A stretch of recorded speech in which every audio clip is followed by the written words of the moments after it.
Don't give a what Eddie says. Who gives a The Irish are back! The Irish fighter and two-time UFC champion Conor McGregor is not only great at the game, but he is also one of the best at captivating the fans and media during his press conferences. In this video, we will be reviewing some of the most memorable statements made by Conor in the build-up to a match. So, sit back and enjoy the video. Versus Nate Diaz. While Conor is well known for his verbal abuse of opponents, his pre-fight antics with Nate Diaz were arguably one of his most entertaining on television. In March 2016, prior to their first bout at UFC 196, the two of them appeared on CNBC's Jane Wells show to promote the event. During the interview, the Irishman began to mock Diaz live on the air. When the exchange heated up, Jane tried to defuse the situation by asking the pair to count to 10. They want you to give us a quick count to 10, both of you gentlemen, if you don't mind, just if you wouldn't mind count to 10. Nate can only count to 5. 10. Oh. As the interview continued, Jane brought up the topic of how much money UFC 196 would be making. Upon hearing that Conor makes fun of Nate again and advises him to take a backseat on that, pointing out that Nate is not the right person to talk about money. I'm going to talk about money because we are the business network and the business of the UFC and all that I'll take sort of over stuff. from here, Nate. You can bounce. Take a coffee break, Nate. And by coffee break, I mean bring me my coffee. No. Conor continued to make fun of Nate Diaz until he finally had enough and stormed out of the interview. Now, the face-off was interesting today. How do you bring the audience? Oh. Sorry, one more time? All right, he's done. Before their UFC 196 fight, McGregor kept on mocking Nate Diaz and then asked what he thinks of Nate. Conor took another verbal shoot at Nate for utilizing his persona and teaching children's jiu-jitsu classes. He's like a little cholo gangster from the hood, but at the same time he coaches kids jiu-jitsu on a Sunday morning and goes on bike rides with the elderly. He makes gun signs with the right hand and animal balloons with the left hand. As the interview continued, Diaz said that the entire UFC, including McGregor, was on steroids. The UFC featherweight champion immediately reminded Nate, who really got suspended for using steroids. Your teammate Gil and Jake were too caught on steroids. Not me! You and those not me! What are you talking about? Not me! This wasn't the first time or the last time that the Irishman got under the skin of an opponent. But fans remember this interview fondly as one of the best build-ups for a UFC fight. In the end, Diaz went on to beat Conor and reignited the rivalry, which led to a rematch where the Irish avenged his loss in a 5-round war. Versus Jose Aldo. The build-up to this fight began long before the fight actually took place. It was a mentally brutal long road for Jose Aldo. In one of his promotional videos, Conor throws a dart at a board featuring Aldo's image, hitting Aldo in the head each time.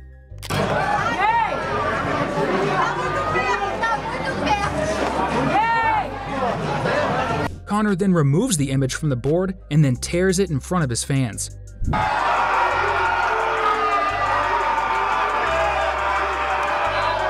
From the day the fight was announced, the featherweight title bout became one of the biggest stories in the history of the UFC. There was a lot of trash talking going on in the build-up to the fight, with the Irishman in particular taking every opportunity to punish the Brazilian. During this interview, the reporter asked what Aldo did to make him so angry, and the Irishman had a funny response, which even UFC President Dana White found funny. So what is it that he did that disrespected you, that got you to dislike him? This is not a therapy session. Well, no, but you accused him of starting this, right? I said what I said. After that, Conor reveals to the interviewer and everyone else what Jose said that caused him to get angry. Yeah, That's right. I said what I said. He spoke my name out of turn. He spoke your name out of turn. He should have kept his mouth shut. He should have given me my credit for what I have done for this division. I made this division. Without me, the division is nothing. Without me, he is prelim. Later on, at the UFC 194 pre-fight press conference in Rio de Janeiro, it was clear that Brazilians were not the biggest fans of the Irishman. At one point during the pre-match press conference, UFC President Dana White asked McGregor to respond to Jose Aldo's claim that he was a joker. When he did, the crowd booed the Irishman, but what happened next remains one of the greatest moments in UFC history. For him to say he is the king and I am the joker, if this was a different time, I would invade his favela on horseback and kill anyone that was not fit to whoop. When asked how it felt to meet Jose for the first time following his bout with Chad Mendes, McGregor was honest and explained what he actually said to Jose when they met. I was actually happy to see him. I shook his hand, I embraced him, I gave him a little cuddle, I told him everything's gonna be A-okay. It will be over before you know it. Finally, the fight took place at UFC 194, and McGregor made quick work of an already mentally abused and beaten Jose Aldo. It only took him 13 seconds to deliver one of the fastest and cleanest knockouts in UFC history. Conor relaxed and smiling. Oh! He slipped him! Versus Chad Mendes. Conor McGregor is a man who never misses an opportunity to make a statement at a public event. And he certainly didn't miss an opportunity to do so when he showed up on Beyond the Octagon on BT Sport Night. Chad Mendes was set to take on Jose Aldo in the main event of UFC 179 at Rio de Janeiro's Copacabana Stadium that weekend, and in a chat over Skype, the former featherweight champion attempted to engage in some trash talk. Mendes should have been more aware that he was speaking to the reigning king of trash talk. When Mendes asks about Conor's wrestling skill, what he said is considered one of the greatest lines Conor ever delivered. Hey, Conor, do you know what wrestling is? I could rest my balls on your forehead. Yeah, I know. And, as usual, the interview concluded with Conor extolling his wealth and pointing out how he is different from any other fighters in the UFC. Sitting in the front row, yeah. I'm not even in the Fighters Hotel. I'm in the Fertitta Hotel, yeah, in the suite on the Copacabana. So you enjoy your time in the Fighter Hotel. I'm sure you I'm front row, baby. At the UFC 189 press conference, Mendes targeted McGregor again on his inexperience against wrestlers and inexperience in grappling. He doesn't have wrestling, he doesn't have jiu-jitsu. You know, you wipe all that hype out of here, I'm gonna get in there and destroy this dude. Of course, Conor didn't want to let it go by without a counter. Along with that, Conor also pointed out that the usual thing Mendes does once he is inside the octagon. One little bit of a thing. He's a rookie. He's a novice in my eyes. He's a white belt on the mat. He has no, in the grappling exchanges, he will learn as well, and then panic will set in, and then he will cower like a little girl and begin his run. But I will catch him. Mendes simply laughed off McGregor's comments, admitting that McGregor was more skilled than he was at creating hype. On the fight day, Conor got his first UFC belt by taking the interim featherweight title from Chad Mendes. It was a huge moment for him because it set up a unification title shot against Jose Aldo, who was the featherweight undisputed champ at the time. Listen to this place. Oh, big shots by McGregor. Look at the clock closely. 10 seconds. Oh, he's hurt. Could he finish him here? It's all over. Versus Dustin Poirier.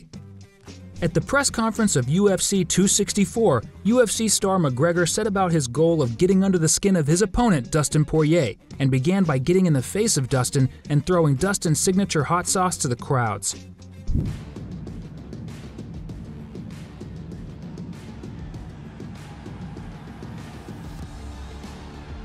But Conor's wild ride didn't stop with that.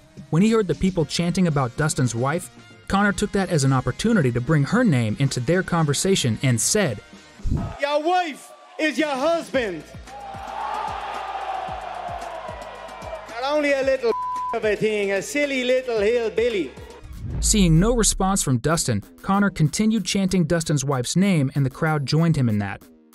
Joe Lee's wife! Joe Lee's wife! Joe Lee's wife! Joe Lee's wife! You little thing. As the press conference continued, the former two-time UFC lightweight champion cut Poirier short at every chance he had before delivering a pair of classic catchphrases of his own.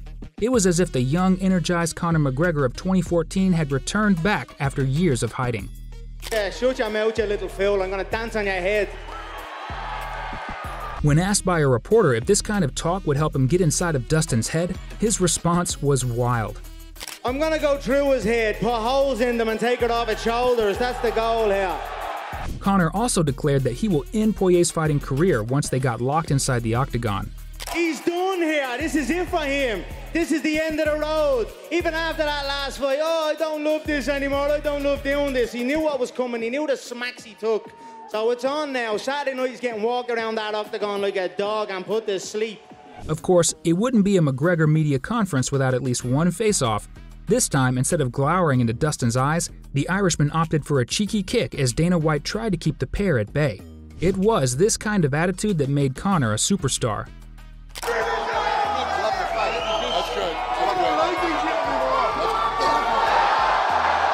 On the fight night, it looked like Conor McGregor was finally going to settle the trilogy fight with Dustin Poirier. But then something really bad happened. As Conor was backing up at the end of the first round, his left leg broke completely.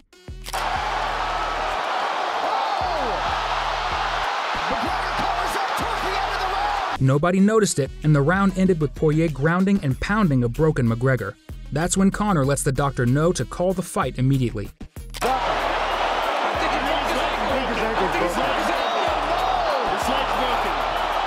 But what happened next shows why Conor McGregor is the king of trash talk. My wife is in me DMs, hey baby, hit me back up on chat you later on. We'll be at the after party, the Win nightclub, baby. You're looking, you little. Yeah, even at the brink of death, Conor will not stop talking trash. What do you think about this unique character? Will he come back after that devastating injury? And if he does, do you think he will reach his prime level again? Who do you think he should fight in his return? Let us know in the comments section below, and don't forget to like, subscribe, and turn those notifications on so you won't miss any of our videos. And that's it for today, fight fans. See you in the next one.